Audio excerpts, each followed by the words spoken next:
te adorar e te bendizer em todo o tempo. Aleluia. Meu coração anseia estar em tua presença, te adorar e me prostrar, silenciar para te ouvir.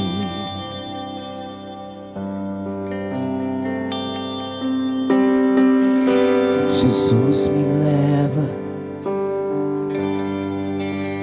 na direção do avivamento prometido em tua palavra, que me sustenta e me põe de pé para te servir. No derramar das águas quero me encontrar contigo e então me jogar em teus braços, sentir o teu respirar, a me transformar no derramar das águas. A tua presença me envolve, pois na plenitude do teu ser, aleluia, eu vivo a tua unção, o teu querer santifica-me.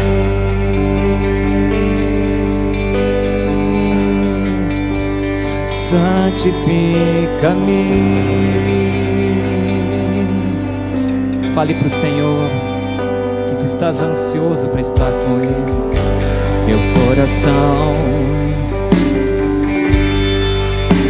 anseia estar em tua presença,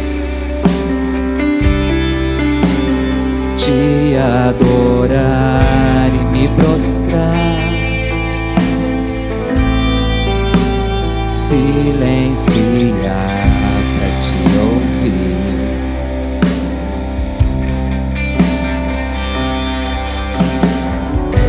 Jesus, me leva na direção do avivamento prometido em tua palavra, que me sustenta e me põe de pé para te servir. No derramar das águas quero me encontrar contigo e então me jogar em teus braços, sentir o teu respirar, a me transformar no derramar das águas. A tua presença me envolve, pois na plenitude do teu ser eu vivo a tua unção, o teu querer santifica-me.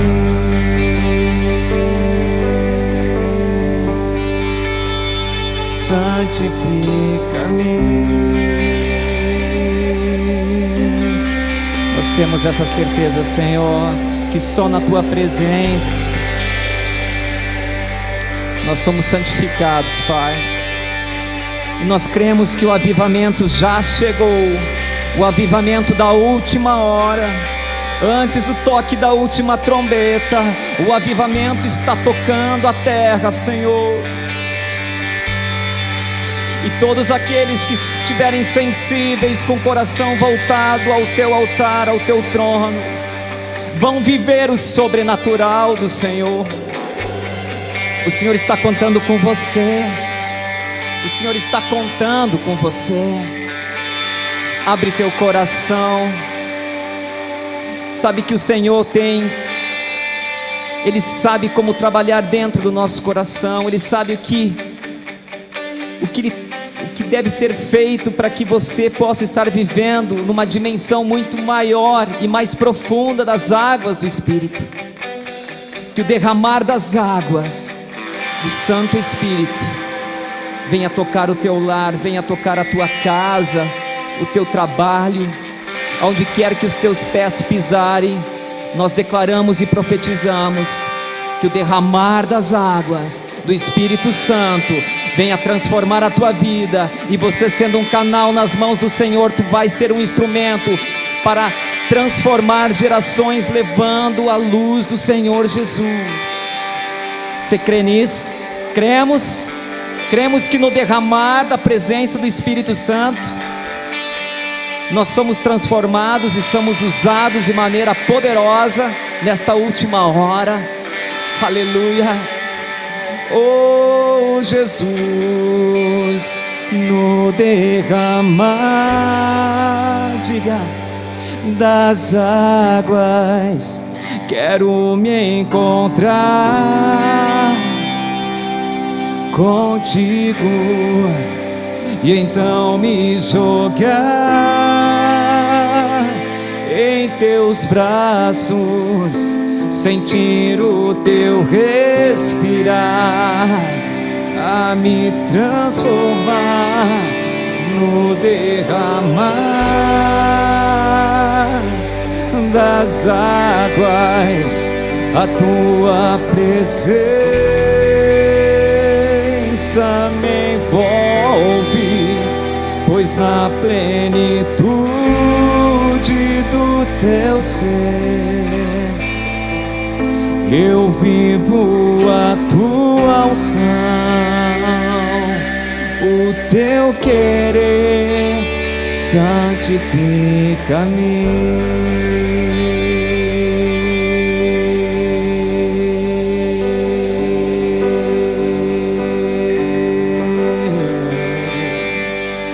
Nós cremos, Senhor. Nós cremos, Senhor. Nós cremos o teu mover, Senhor. Nós cremos, Senhor. Boa noite a todos que nos assistem.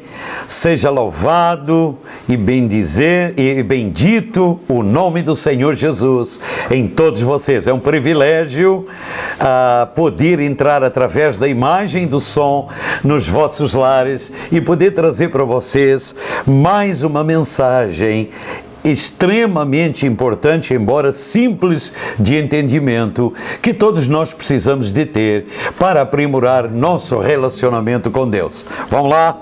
Louvado seja o nome do Senhor Jesus. Eu sou o pastor Rui Rebelo que vos fala e vos saúdo na paz de Cristo, e se for possível, pegue o seu bloquinho de anotações, abra a sua Bíblia e me acompanhe nessa trajetória nesses próximos minutos. Amém? Enquanto nós trazemos essa linda mensagem. O tema desta mensagem é como ser amigo de Deus.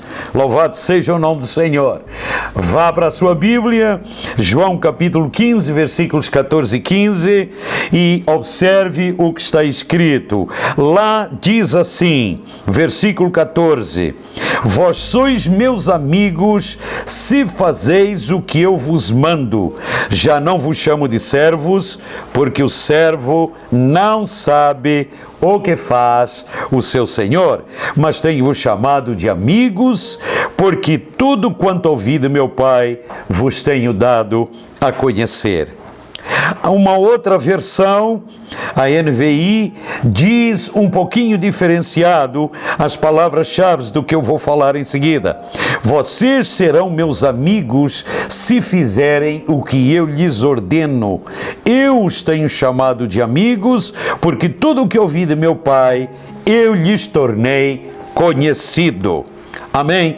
Então, para iniciarmos esse tema, nós precisamos então de começar pelo respectivo significado do que significa a palavra amigo e amizade num simples dicionário. O dicionário prático ilustrado diz assim: amigo é aquele que tem amizade ao outrem, que aprecia, que tem muita estima por ele ou por ela. Amizade, diz o mesmo dicionário, é um sentimento de quem é amigo. Tem afeição mútua, tem dedicação, tem benevolência. Amém? Portanto, em primeiro lugar, nós podemos então sintetizar e resumir esse processo todo de entendimento da amizade com Deus como amizade, um interrelacionamento entre duas pessoas especial e diferentes. Amém?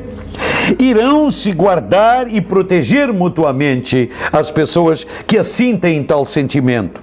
Uma relação de amizade mais profunda, que às vezes ela é mais profunda até do que aquela amizade que nós temos pela nossa própria família. Ela representa um alto grau de envolvimento sincero entre duas pessoas.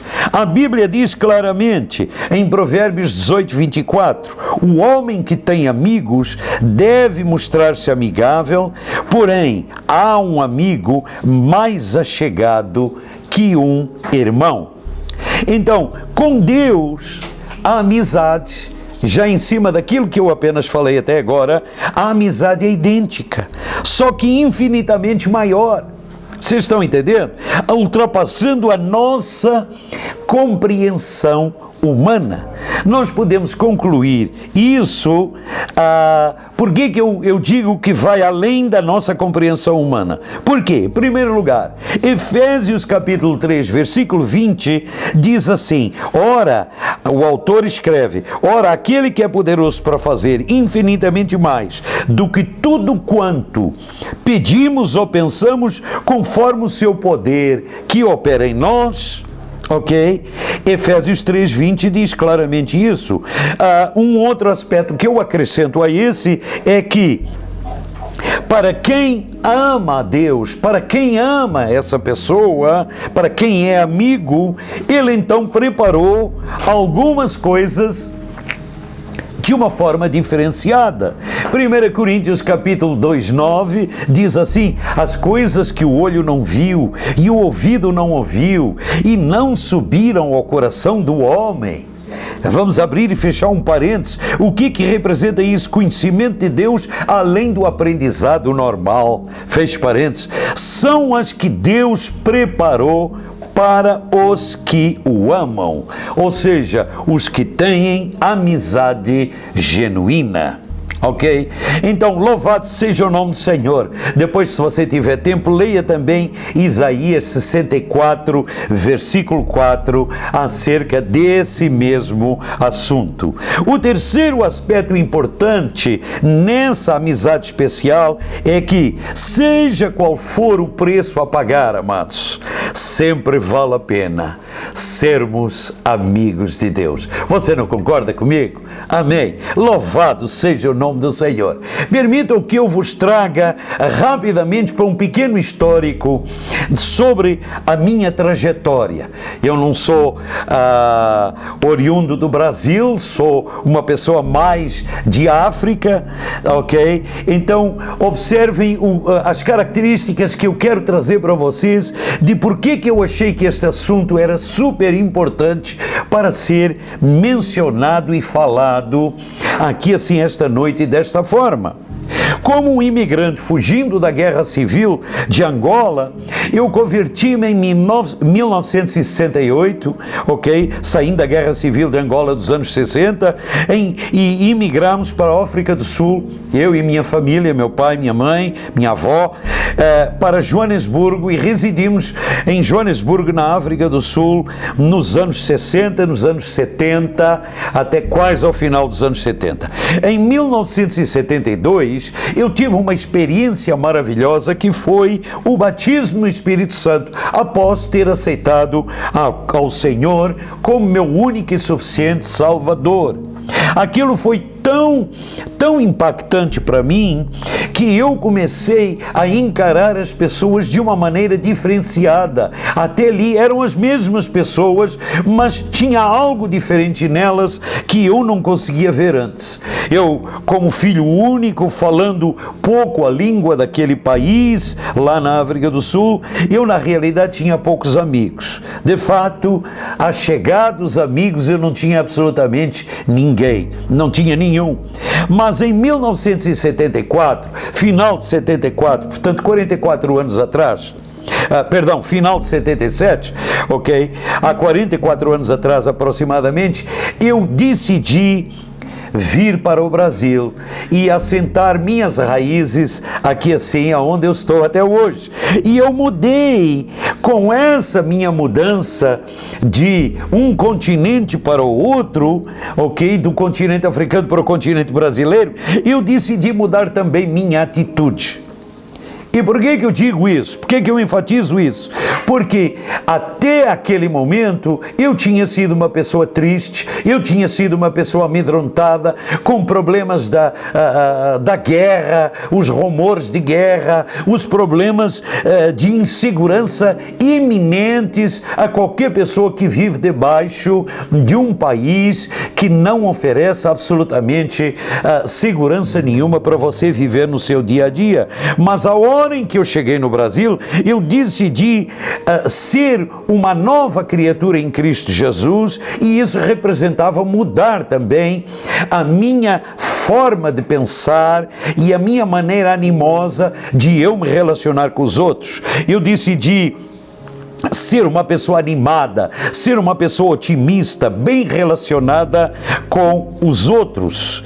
E automaticamente as coisas começaram a se modificar. Mas mesmo assim, alguma coisa ainda estava faltando.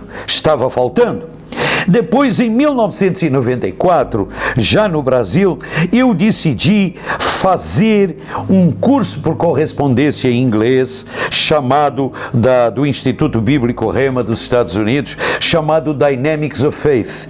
E ao eu fazer esse curso, eu comecei então finalmente a entender que eu precisava de alterar a minha forma com que eu estava entendendo e compreendendo a maravilhosa Palavra de Deus, portanto a Bíblia Sagrada.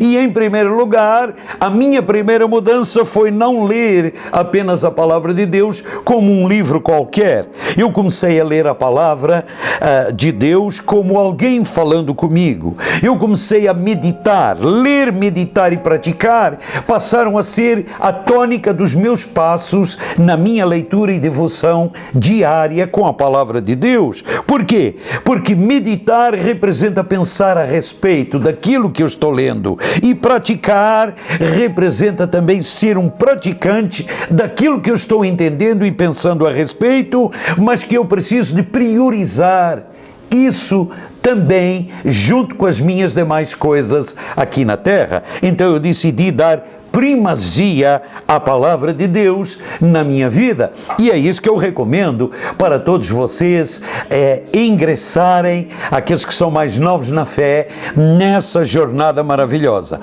Agora, à luz da Palavra de Deus, eu passei então a compreender que alguns aspectos interessantes que até ali eu não tinha compreendido que eram importantes. Por exemplo, a maior tragédia na vida, na realidade, não é a morte, e sim vivermos sem os propósitos de Deus. Interessante, né? E que o maior erro na vida, na realidade, é estarmos ocupados, mas não sermos eficientes. Aprendi também isso com a palavra de Deus. O maior fracasso da vida, na realidade, passa a ser obtermos sucesso na tarefa errada e não na tarefa que Deus quer que você faça. Portanto, o maior desafio que a própria palavra de Deus tem trazido à minha vida e continua trazendo até hoje é sabermos o que fazer na vida com Deus. Amém? Louvado seja o nome do Senhor. Eu quero passar a trazer a vocês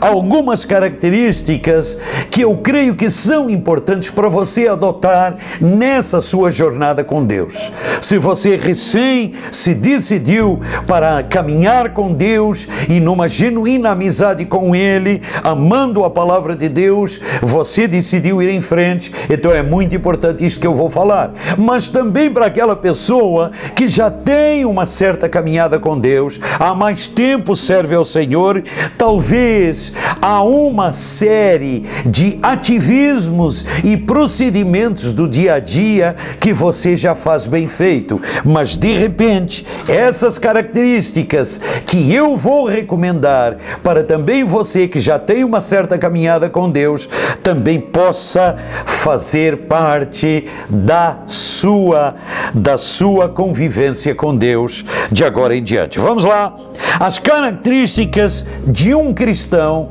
que eu já venho falando disso há vários anos para vários grupos que eu trago esta maravilhosa palavra, ok? Quais são na realidade as características de um cristão para elas poderem ser, digamos assim, até quase memorizadas para sermos considerados amigos de Deus, ok? Vamos lá. Ok, observe o seguinte, deixa eu abrir assim um breve parênteses para citar isso para vocês, que foi muito importante para a minha vida. Em 2004, eu fui convidado para interpretar um avivalista de cura divina que estava vindo ao Brasil, que muita gente conhece, o Randy Clark, e eu tive, ao interpretar esse homem, um encontro com o Senhor diferenciado acerca do entendimento, o que eu chamo um encontro personalizado com o Senhor, porque a palavra de Deus me trouxe uma revelação especial acerca de alguns assuntos, e este foi um deles. E eu pedi perdão ao Senhor naquele momento, me lembro hoje, porque eu estava apenas à luz das Escrituras sendo amigável com Deus. Deus me tinha dado tudo até aquele momento, eu já era considerado um filho de Deus, tinha sido batizado no Espírito Santo, o mover de Deus, Deus tinha me protegido da morte, tinha saído de um país em guerra, vivido num país com problemas raciais sérios, e agora ao vir para o Brasil, passam esses anos todos e eu percebo a bondade de Deus de uma forma diferenciada. E a primeira coisa que eu fiz quando eu comecei a interpretar esse homem acerca dos aspectos da cura divina, foi voltar para o Senhor e dizer: Senhor, eu não vou ter mais contigo uma atitude amigável. Senhor, eu preciso de ter com a tua palavra, assim como contigo, Senhor, preciso de ter contigo uma verdadeira atitude de amigo sério, que tu és comigo e que eu preciso de ser para ti, Senhor.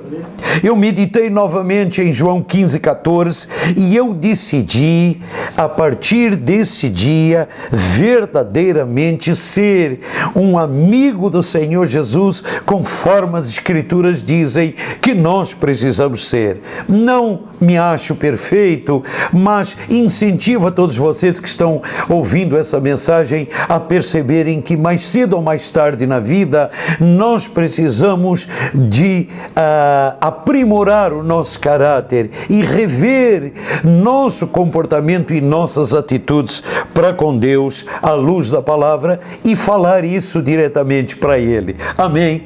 O Senhor não vai puxar a sua orelha, Ele não puxou a minha orelha, e o Senhor me tem cada vez mais certificado isso. E em seguida eu comecei a ler a palavra de Deus de uma maneira diferenciada.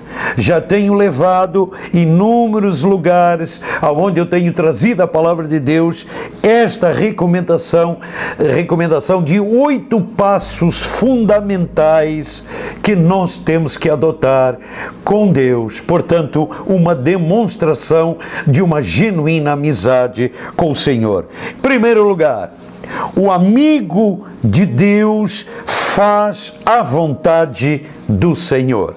E o que isso representa? Faze-me andar no caminho dos teus mandamentos, pois neles encontro prazer, diz o Salmo 119, versículo 35. Em oração, eu recomendo, porque é isso que eu muitas vezes faço. Eu digo, Senhor, que eu seja direcionado na Tua verdade, que eu fale a verdade sem falsidade, que eu fique longe de práticas mundanas, que eu não entre na amizade do mundo, porque Tiago, capítulo 4, versículo 4, o início de Tiago 4,4 diz: não compreendeis que a amizade do mundo é inimiga de Deus? Nós precisamos de ter prazer no reino de Deus, de sermos filhos em Cristo Jesus, que vamos herdar, e já temos por fé. Pela fé, nós já herdamos o reino de Deus. Ok? Ter prazer no reino não é nada mais, nada menos do que lermos a Bíblia com bastante atenção, porque a Bíblia nos traz as verdades do reino. Amém? Ter alegria em obedecer às suas orientações, passar o nosso entusiasmo também que nós temos pela palavra ao próprio Senhor. Amém? Então esse é o meu primeiro passo fundamental que eu recomendo que cada pessoa, um genuíno cristão, deve desenvolver para com Deus. Você está fazendo isso? Vamos lá. Segundo ponto, o amigo do Senhor é amigo dos irmãos na fé de Cristo. Ok? Por que eu afirmo que isso aí é um passo fundamental? Porque é impossível a amizade com Deus e vivermos isolados dos outros irmãos. Nós precisamos, amados, nos associarmos com os outros irmãos sempre. Leia Atos capítulo 2, versículos 42 ao 47, como é que a primeira igreja verdadeiramente andava unida nessa amizade uns com os outros, quando o batismo do Espírito Santo, o dom de Deus, veio sobre, há 2000 anos atrás, esse primeiro grupo na cidade de Jerusalém. Nós precisamos nos ajudar uns aos outros, nas dores, nas necessidades, etc. Ter intimidade andando em unidade espiritual e material é alguma coisa que a gente precisa subir de nível para poder atender às necessidades do próximo. Esse é o meu segundo ponto.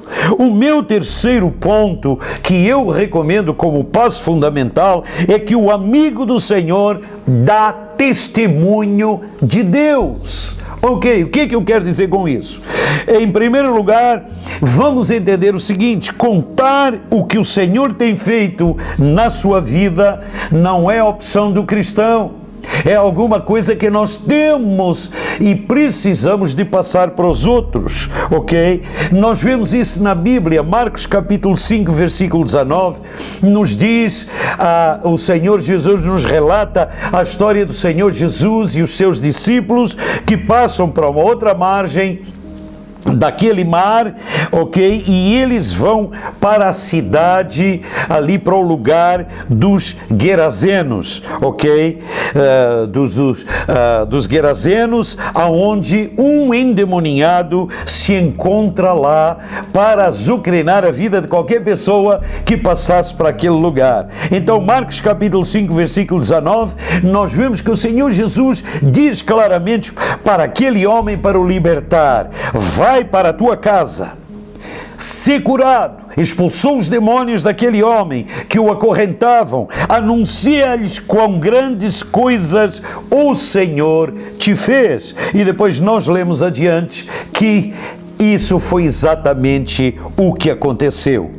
Ok? Então, contar o que o Senhor tem feito na nossa vida não deve parar por aí. Nós precisamos anunciar a Jesus. Louvado seja o nome do Senhor. Irmãos, nós temos que ser práticos e objetivos. Há um prazo para cumprir a missão dele. Olha o que está acontecendo ao redor do mundo. Não temos uma exatidão de quando é que o Senhor vai vir buscar a sua igreja, mas temos uma clara sensação de que esse tempo de anunciar as boas novas do reino está terminando. Louvado seja o nome do Senhor. Há um prazo para cumprir essa missão. O Senhor Jesus responde aos seus discípulos quando ele cura um cego de nascença, e ele diz assim, ele cura está lá em João capítulo 9, versículo 4, onde ele diz claramente: devemos fazer as obras daquele que me enviou enquanto é dia.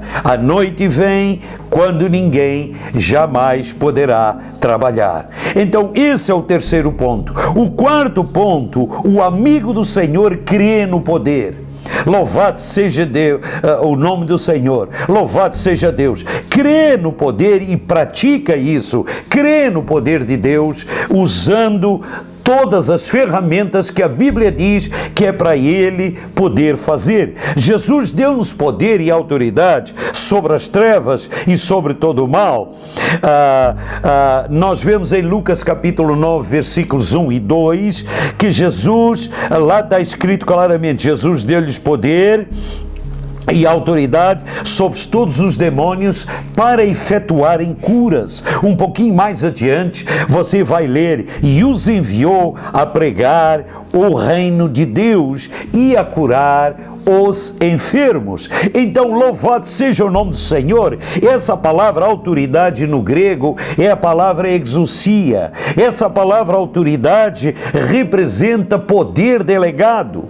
A palavra grega dunamis representa poder para realizar milagres, mas ela não se encontra exatamente do mesmo lado da palavra grega exousia, porque em Atos 1:8 é que nós vemos a palavra dunamis sendo registrada: mas recebereis poder ao descer sobre vós. Oh Jesus, louvado seja o nome do Senhor. É a palavra grega dunamis que ali está registrado, que deveria de ser e passou a ser, da 2000 anos para cá, a autoridade para realizarmos milagres. Então a realidade é que nós temos que entender que na nova aliança todos temos esse poder. Os 70 discípulos foram comissionados para usá-lo. Ok? Lucas capítulo 10, versículo 17, lá está escrito: eis aí vos dei autoridade e poder vos dei autoridade e poder para que todas as enfermidades pudessem ser dissipadas, ok? Para pisar de serpentes e escorpiões e toda a sorte do mal.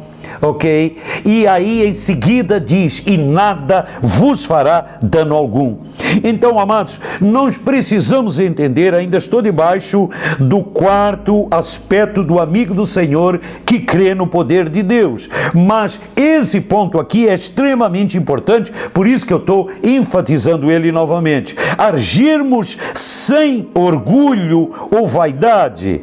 Ok? É alguma coisa, queridos, que nós precisamos de entender que é algo que Deus sabe que nós podemos fazer da maneira certa. Provérbios capítulo 16, versículo 18 diz: o orgulho precede a ruína e a vaidade a queda. Portanto, devemos agir sem orgulho ou vaidade nenhuma, o falarmos e o trazer trazermos a atenção à autoridade da palavra de Deus para com doenças e enfermidades para qualquer pessoa. A palavra nos habilita para o serviço do Mestre com esse tipo de autoridade. Segunda carta a Timóteo, o apóstolo Paulo registra no capítulo 3, versículo 16 assim: toda a escritura é divinamente inspirada e proveitosa para ensinar, repreender, corrigir,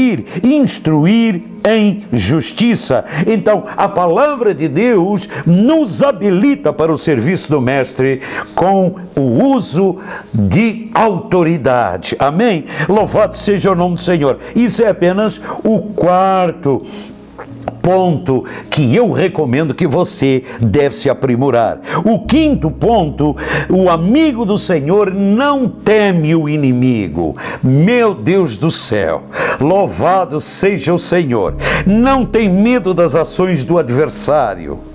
Amém? Porque Lucas 12:4 diz: digo-vos, amigos meus, não temais os que matam o corpo e depois disso nada mais podem fazer. Então, o amigo do Senhor não teme o inimigo. O medo é uma permissão para o diabo agir em nós. Louvado seja o nome do Senhor, porque em 2 Timóteo capítulo 1, versículo 7, o autor diz: porque Deus não nos deu o espírito de medo, ou seja, de temor, de covardia, mas de poder, de amor e moderação. O inimigo perde e sempre perderá. O inimigo das nossas almas sempre perderá o controle da sua e da minha vida quando nós decidirmos entrar do lado de Jesus, aceitarmos a Jesus e decidirmos andar na sua amizade. Por quê? Porque ele derrotou o diabo e seus anjos. Colossenses capítulo 2, versículo 15, diz assim claramente: e despojando os principados e as potestades publicamente, os expôs ao desprezo, triunfando deles na cruz. Esse é apenas o quinto ponto: não teme o inimigo. Vamos lá para o sexto ponto. O sexto ponto: o amigo do Senhor permanece ao lado e com Jesus. Amém? O que isso quer dizer na prática? Na prática quer dizer que seguir a Jesus apenas para vermos o sobrenatural e não para crermos nele é apenas um meio termo que eu não recomendo que ninguém faça, ok? Contudo, há descrentes entre vós, olha este trecho: contudo há descrentes entre vós, pois Jesus sabia desde o princípio quais eram os que não criam. E prosseguiu: por causa disto é que vos tenho dito, ninguém poderá vir a mim se pelo Pai não lhes for concedido. À vista disso, muitos dos seus discípulos o abandonaram e já não andavam com ele. João capítulo 6, versículos 64 a 66. Então isso quer dizer, por outras palavras, ok, que seguirmos a Jesus apenas para vermos o sobrenatural de Deus é apenas alguma coisa que eu não recomendaria que você seguisse a Jesus por causa disso. Mas seja impactado por esse sobrenatural que Jesus faz diante dos seus olhos para você servir a Ele dentro de uma forte amizade e de um forte amor, que é o que Ele tem por você e por mim. O sétimo ponto é que o amigo do Senhor dá frutos. Louvado seja o nome do Senhor. Livre-se dos cuidados deste mundo. Jesus disse na parábola do semeador: mas os cuidados deste mundo, os enganos das riquezas e as demais ambições, entrando, sufocam a palavra, ficando ela infrutífera. Louvado seja o nome do Senhor. Marcos capítulo 4, versículo 19. A palavra do Senhor, esta maravilhosa palavra, quer produzir em nós como frutos, que quais são? Saúde física e mental, um amor genuíno, uma alegria, uma paz, bens materiais. Sem frutos, meus queridos irmãos, não pode haver nada mais do que apenas espinhos. E o que é que são espinhos? Preocupações, ansiedades, acusações, críticas, calúnias, etc. Amém? Então passemos agora para entender que, além do amigo do Senhor dar frutos, agora vem o ponto que eu quero finalizar nesta reunião, nesta mensagem. Amados, o amigo do Senhor ama Jesus porque deseja praticar os seus mandamentos. Essa é a maior prova que ama a Deus. Não julga, nem prejulga, não murmura, nem critica. Perdoa e ama sempre. O Senhor Jesus disse: aquele que tem os meus mandamentos e os guarda, esse é o que me ama. E quem me ama será amado de meu Pai. João capítulo 14, versículo 21.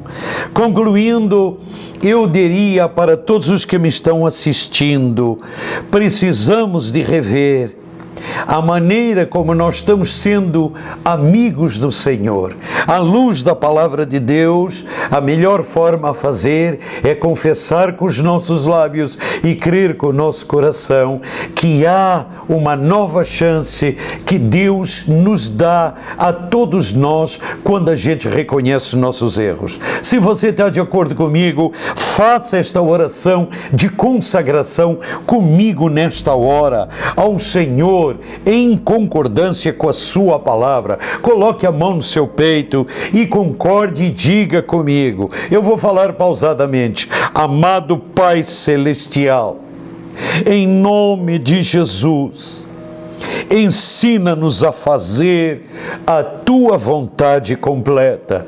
Justifica-nos agora pela tua palavra.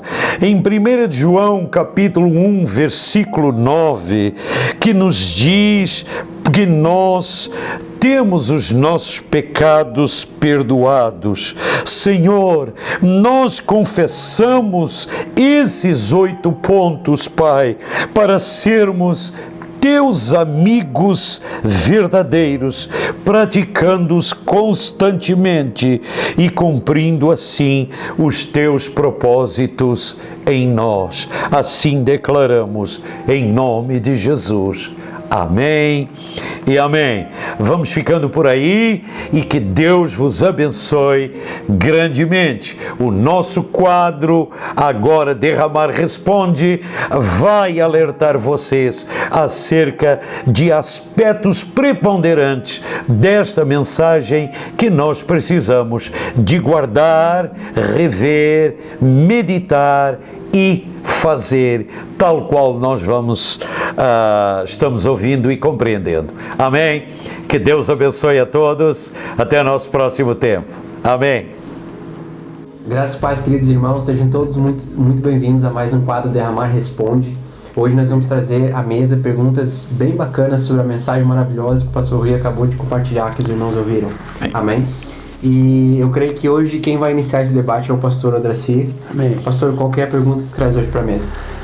Na realidade, eu trouxe as 3 perguntas que eu vou fazer para vocês dois. Amém. Tá ok, vamos lá.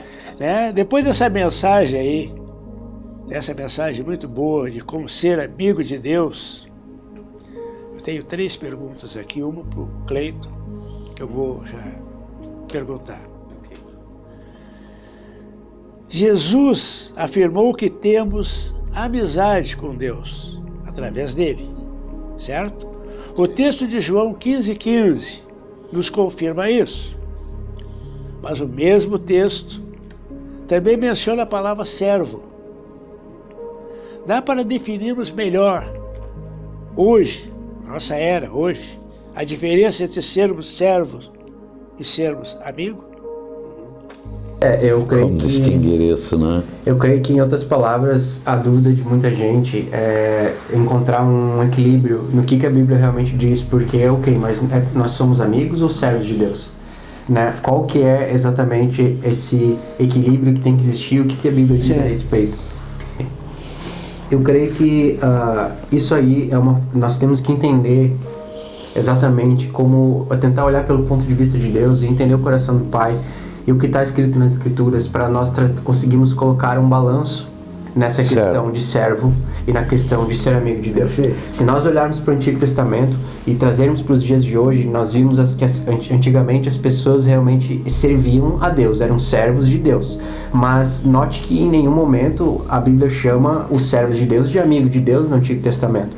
Né? Certo. Trazendo para o contexto de hoje, os servos são como empregados, né? Ou criados. Né? No sentido desses textos de João 15 e 14, os servos não são colaboradores, né? Mas amigos são colaboradores. É verdade. Certo? Então, as diferenças encontram-se primeiramente na mentalidade. Né? É diferente ter uma mentalidade de servo, uma mentalidade de amigo. E eu vou explicar agora o porquê. Né? Entenda que antigamente ser servo de Deus era uma condição. Verdade. Né? Tu estava dentro de uma condição de servir a Deus, mas não necessariamente tu conhecia o coração daquele que tu servia, certo? Isso. Agora, hoje, em Cristo Jesus, na nossa realidade em Cristo, nós somos chamados de servos e amigos de Deus. Por quê? Porque ser servo é uma característica do coração do cristão. Perfeito. Perfeito, Certo? perfeito. Porque assim como os 4 evangelhos revelam as 4 faces de Cristo, e uma delas é que mostra a face de Cristo como servo, que ele veio para servir, da mesma forma nós, como imitadores de Cristo, temos que entender que essa é a característica do cristão, uma das, né, servir. A diferença aqui tá no seguinte, que um servo antigamente simplesmente era dado uma lista de afazeres, ele ia lá e fazia. Hoje, nós em Cristo, porque nós temos o Espírito Santo em nós, e a Bíblia diz que nós temos a mente de Cristo, nós somos capacitados a pensar como Ele pensa. Logo, nós podemos ser chamados amigos de Deus porque nós conhecemos o coração daquele que nós servimos. Amém. Exatamente. Então, a grande diferença é essa, né? Um servo não compartilha de momentos pessoais com aquele que ele serve. Verdade. Mas um amigo, sim.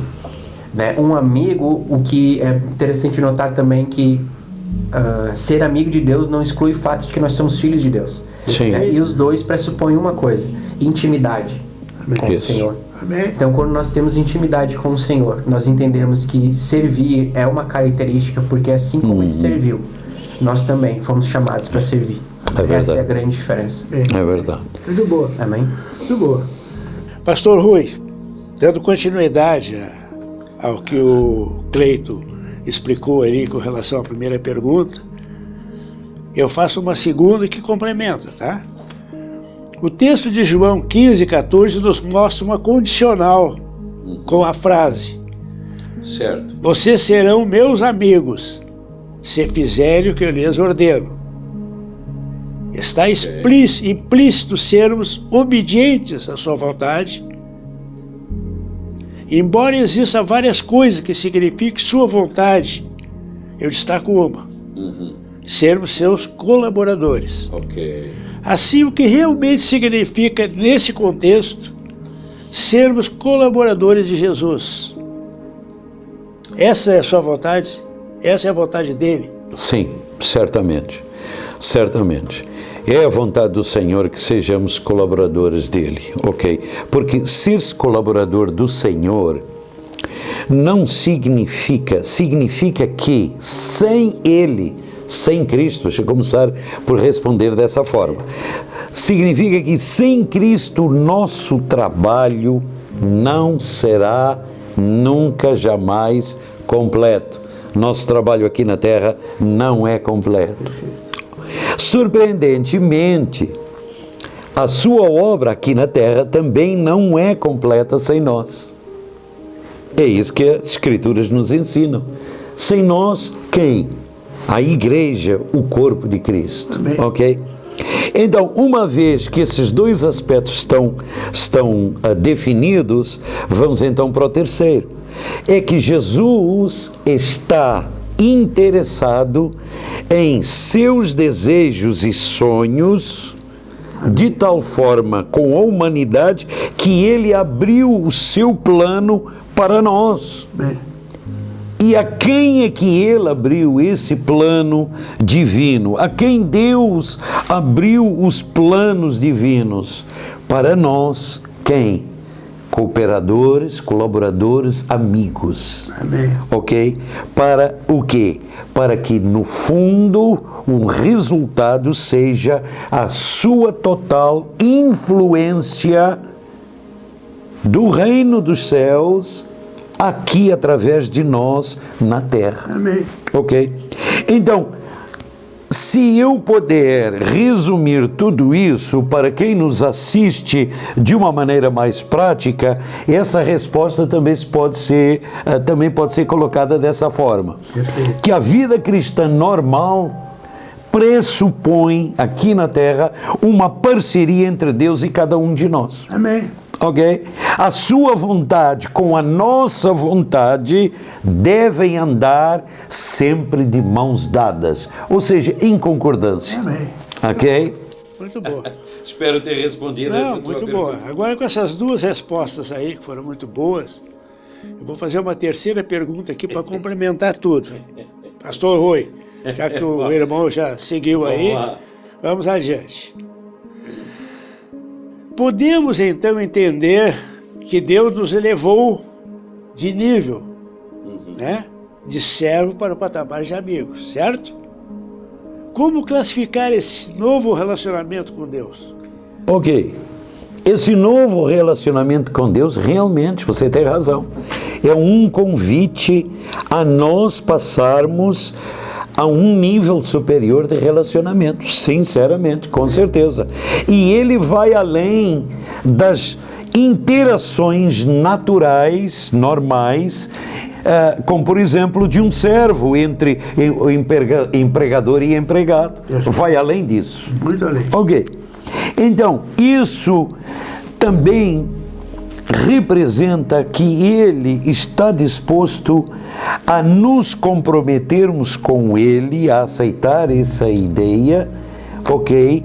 E está disposto a mudar de ideia, a andar nas suas ideias, ou seja, nós mudarmos nossa ideia individual para andarmos junto com as ideias dele. Amém. E compartilharmos o seu trabalho criativo aqui na Terra. Amém. Ok? Eu diria que, na realidade, vamos respeitar a soberania de Deus. Deus não tem falta alguma de ideias. Ok?